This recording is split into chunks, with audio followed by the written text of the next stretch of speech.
Hello everybody, in today's video I'm going to show you how to add overlay in Splice. Splice is a powerful and easy to use mobile video editing app that help you create professional quality videos right from your phone with tools like trimming, text filters, transitions, music and overlays. Splice make editing simple even for the beginners.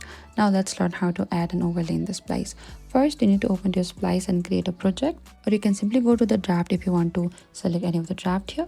And you need to look at the bottom menu, scroll through the tools and tap on the overlay just beside the audio there, and this allows you to add another video or the image on top of your main image. Select to this overlay here and select one of the photo or the video that you want to put in your video, and after that tap on the add in the top right, and the overlay will now appear above your main video track. And adding an overlay in Splice is a simple way to make a video more creative and engaging. Whether you're adding reaction clips, aesthetic effects, logos or text backgrounds, the overlay feature help you level up your editing in just a few taps.